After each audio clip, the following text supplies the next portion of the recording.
महाराज सोनकादिक ऋषियों को कथा सुनाते हैं, कहते हैं हे गुरुदेव आप हमें कोई ऐसी कथा सुनाइए। उन्होंने कहा कैसी? उन्होंने कहा ऐसी कथा सुनाइए जिस कथा को सुनकर के मन शांत हो सके और मन एक जगह टिक सके। संसार में अगर नहीं टिकता तो किसी का मन नहीं टिकता कहीं भी, इसलिए तन और मन दोनों को टिका करके रखना और भगवान की कथा को स्मरण करना। ये जो तीनों ताप हैं वो कैसे जाएंगे? वो नारायण का स्मरण करने से जाएंगे।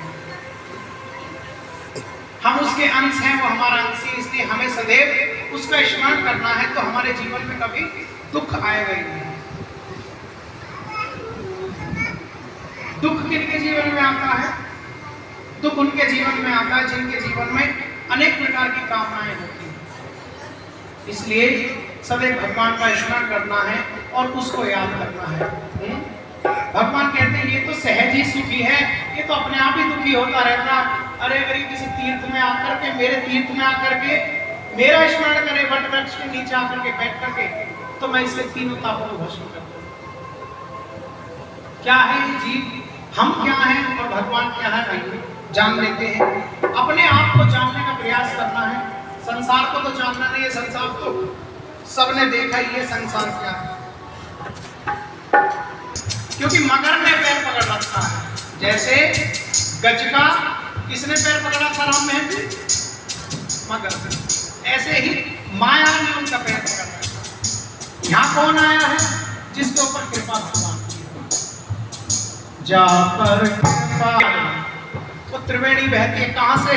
गोमुख से निकलती है और गंगा सबको शांत करती चली जाती है। इसलिए जीव उसका संगम हो जाता है कहाँ?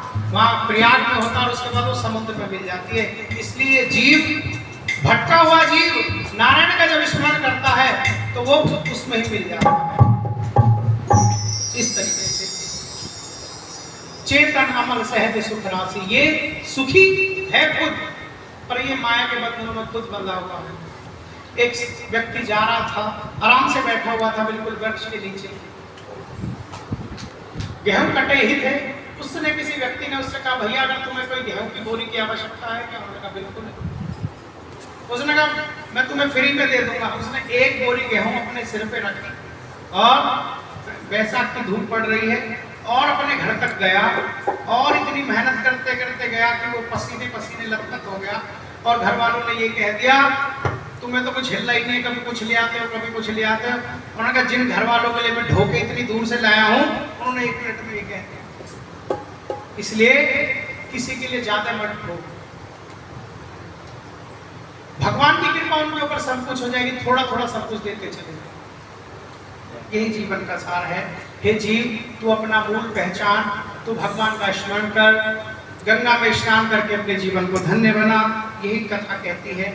और आइए गुरुदेव सूत जी महाराज सोनकादिक ऋषियों को कथा सुनाते हैं। उन्होंने कहा मेरे नारायण की कथा मैं आपको सुनाता हूँ। जो मेरे नारायण की हरि की कथा को सुनता है उसके तीनों ताप मिट जाते हैं। कौन कौन से?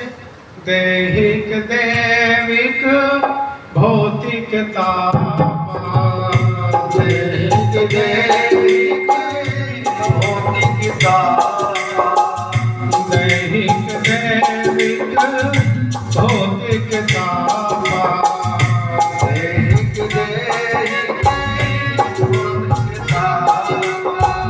ताप, राम राज काहू न नहीं रापा, राम राज काहू न नहीं रापा।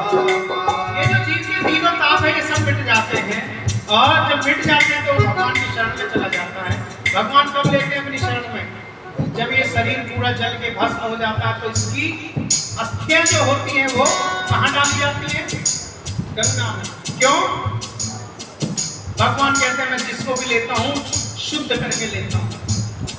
जीते जी तो जीवन में गंगा का स्नान किया नहीं, गंगा का आचमन भी नहीं किया, स्नान भी नहीं किया, पर तो शरीर पूरा हो जाता तो और ही उसको गंगा में ले जाते हैं जब मुक्ति हो।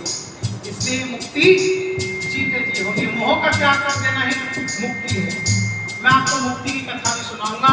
अष्टावक्र गीता मैं आपको सुनाऊंगा। अष्टावक्र गीता राजा जनक और अष्टावक्र जी महाराज की। इस तरीके से भगवान का आइए हम भी भगवान का स्मरण करते हैं। कलयुग में नाम की महिमा है और गुनगुनाते हैं भगवान का नाम कीर्तन। और यही कहना है क्या, जय जय राधा रमण हरि बोल।